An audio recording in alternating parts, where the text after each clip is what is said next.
este libro, acompaña a Jesús en su pasión y ayuda a tu hermano con tu donación.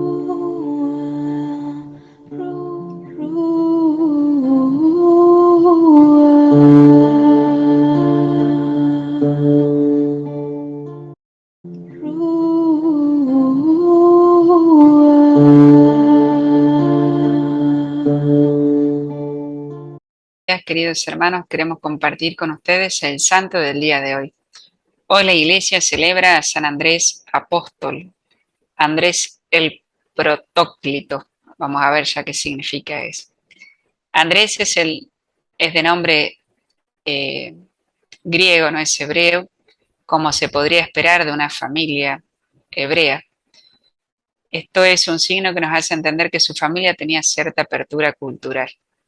Nos encontramos en Galilea, donde la lengua y la cultura griegas están bastante presentes. En la lista de los 12, Andrés ocupa el segundo lugar, como sucede en Mateo. Gozaba sin duda de gran prestigio entre de las primeras comunidades cristianas. Recordemos, como decía el Evangelio que hoy leímos, que Andrés y Pedro, eran hermanos, eran pescadores, tenían quizás también a cargo gente, porque dejaron la barca y a su padre, decía. Y bueno, el vínculo de sangre entre Pedro y Andrés, así como la llamada común que les dirigió Jesús, son mencionados expresamente en los evangelios. Mientras caminaba a orillas del mar de Galilea, Jesús vio a dos hermanos, a Simón, llamado Pedro, y a su hermano Andrés, que echaban las redes al mar porque eran pescadores. Entonces les dijo: síganme y yo los haré pescadores de hombres. El cuarto evangelio nos revela otro detalle importante. En un primer momento Andrés era discípulo de Juan el Bautista, y cuando pasó Jesús, dijo: este es el Cordero de Dios que quita el pecado del mundo. Y ellos, dejándolo todo, lo siguieron y le preguntaron: maestro, ¿dónde vives? Y Jesús les respondió: vengan y lo verán. Y se quedaron con él aquel día. Eran alrededor de las 4 de la tarde.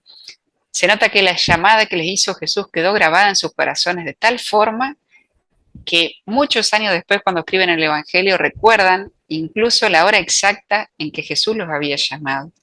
También nos dice que al ser discípulos de Juan el Bautista compartían la esperanza de Israel, esperaban al Mesías, al Cordero de Dios. Andrés compartió momentos extraordinarios de intimidad con Jesús. Uno de los dos que oyeron las palabras de Juan, ¿sí?, siguieron a Jesús, era Andrés, el hermano de Simón Pedro, como dijimos. Andrés le va a decir a su hermano Pedro: hemos hallado al Mesías, que quiere decir Cristo, y lo conduzco a Jesús. Andrés, por tanto, fue el primero de los apóstoles en ser llamado a seguir a Jesús. Por este motivo, la liturgia y la iglesia bizantina le honran con el apelativo de protóclitos, que significa justamente esto, el primer llamado. Y no cabe duda que por la relación fraterna entre Pedro y Andrés, la iglesia de Roma y la iglesia de Constantinopla se sientan entre sí, de modo especial como iglesias hermanas, se sienten entre sí.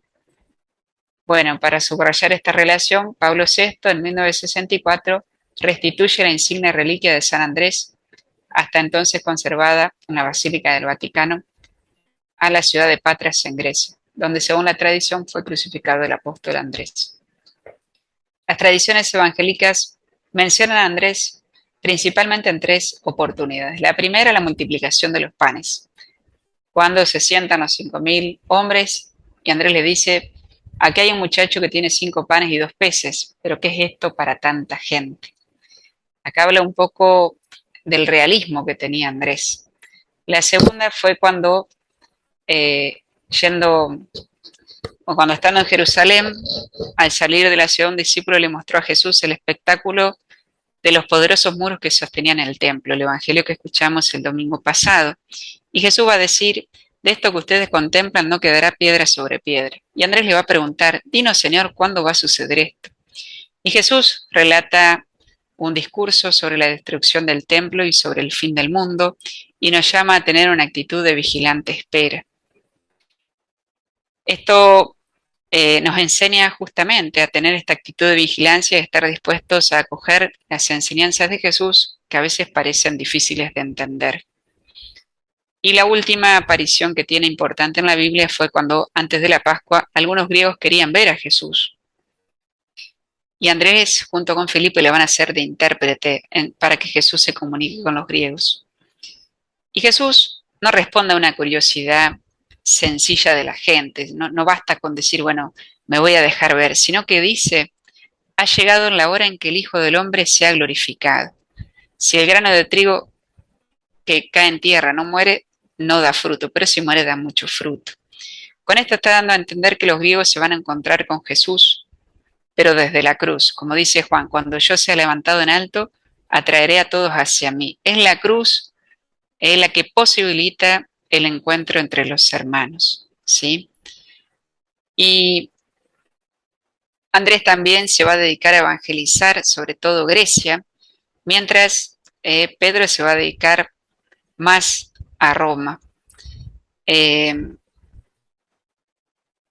Andrés también, como decimos, tanto en la vida como en la muerte, va a estar ligado a la iglesia de Roma y a la iglesia también de Constantinopla, que van a tener este vínculo, ¿no es cierto? Roma con Constantinopla, debido al vínculo de hermandad que hay entre Pedro y Andrés. Una tradición va a decir que la muerte de Andrés se produce en Patras, en Grecia, donde también él sufrió el suplicio de la crucifixión, al igual que Pedro, ¿no es cierto?, que pidió ser colocado en una cruz distinta a la de Jesús. Pedro pide ser crucificado boca abajo y en su caso, en el caso de Andrés, se trata de una cruz en forma de aspas, es decir, con los dos maderos cruzados en diagonal, que por eso se llama la cruz de San Andrés. Van a ver que la cruz de San Andrés parece una X, ¿sí? Según un relato del siglo VI titulado La Pasión de Andrés, en esa ocasión el apóstol habría pronunciado las siguientes palabras. Vamos a terminar con las palabras de Andrés que vienen a ser como un testamento que nos va a dejar él antes de morir. Salve, oh cruz, inaugurada por medio del cuerpo de Cristo, que te has convertido en adorno de sus miembros como si fueran perlas preciosas. Antes de que el Señor subiera a ti, provocabas un miedo terreno. Ahora, en cambio, dotado de un amor celestial, te has convertido en un don. Los creyentes saben cuánta alegría posees, cuántos regalos tienes preparados. Por tanto, seguro y lleno de alegría vengo a ti para que también tú me recibas exultante como discípulo de quien fue colgado de ti. Oh cruz bienaventurada que recibiste la majestad y la belleza de los miembros del Señor. Tómame y llévame lejos de los hombres y entrégame a mi Maestro para que a través de ti me reciba quien por medio de ti me redimió. Salve, oh cruz, sí verdaderamente, salve. San Andrés, apóstol, ruega por nosotros. Y que Dios los bendiga y la Virgen María los cubra con su manto.